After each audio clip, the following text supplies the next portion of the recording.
the demonstration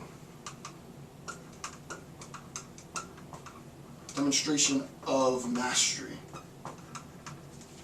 Right?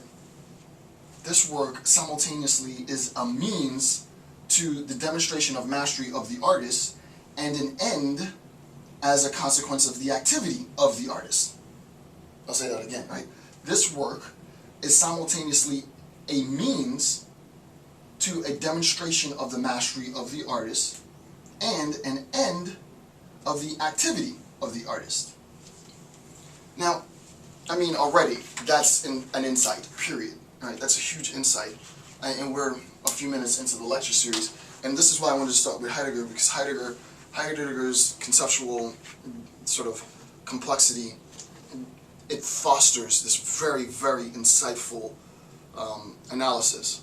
And what's important for us as individuals attempting to understand the complexity of art, and hopefully people in the artistic community, is to recognize that your art isn't just about, you know, selling art for the sake of making money. I mean, that's important. We all gotta eat. But it's not just about the end state of your labor. If all of your creative ability is focused in the product, I just want to push out as many videos that I can possibly push out, well, I'm going to lose in quality what I gain in quantity, to be sort of vulgar. The idea is, however, if I recognize that the product of my activity is both a means and an end, and I recognize that my product, my end state, the artistic work, is a means to demonstrate my mastery as an artist, then I had better make sure that that product, that work of art, is a proper reflection of the mastery of my labor, the mastery of my activity, right? And I think in that sense, I mean, I'm going to have a field day in this lecture series. I'm already enjoying it. I just began, right? I really love epistemology stuff, but I've been doing that stuff for years. Aesthetics, you know, this is going to be fun. This is going to be a lot of fun. The idea is, you know, that's for me personally a very profound insight. All right, so one last time, number 4. The work, the artistic piece, becomes the means with which the artist demonstrates mastery. Number 5. Oops, different color. Number 5. The artist is the origin of the work. The artist is the origin of the work.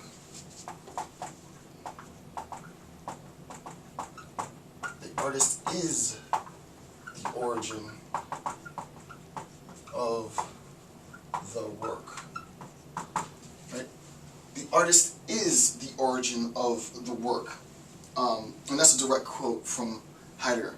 So the artist is the origin of the work. If we combine then that line, that sort of position, the artist being the origin of the work, and we couple it with line 2, the origin precedes essence, then we can collapse both of those concepts into one sort of complex notion, one complex idea. And what is that? So this is 5a then. 5a then, the artist is the source of the essence, right? If the origin precedes essence, if origin comes before essence, and the artist is the origin, then the artist precedes the essence, right? If the origin precedes essence, and the artist is the origin, then you just take artist and you erase that and put that there. The artist then is the source. The artist precedes the essence of the work, right? The artist is the one informing. But think about this, right? The essence of art. What is the essence of art? You should already have some idea of what the essence of the art is. Like the essential nature of art is itself rooted in that which precedes, informs its essence, that thing being the origin. The origin, according to Heidegger, the artist is he says the artist is the origin of the work. So since the origin precedes the essence, and we want to understand what the essence is, and since the artist is the, what does he say? The artist is the origin. Well, the artist has to precede, inform, come before the work as a product, which makes sense, right? The artist comes before the work. But it's not sort of, again, right? It's not sort of, the artist comes before the work in a sort of duh sense, meaning that the work is a product merely of the labor of the art. There's more to that, right? Because we'll see in a little bit, the work of art will not just be the painting, the ink, the carving, right? The work of art is something far deeper than that.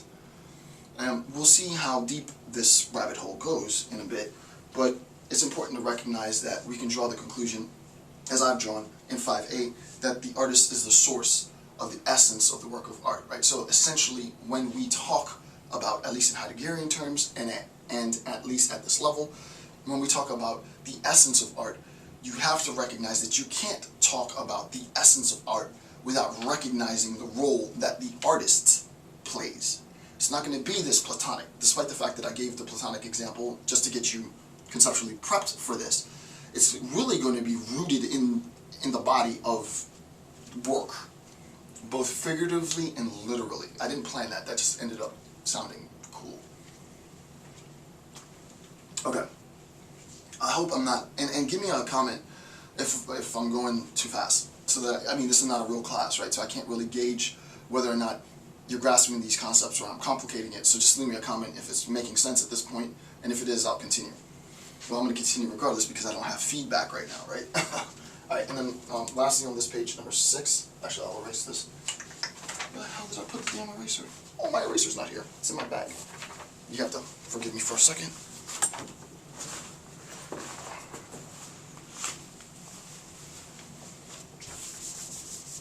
Number 6.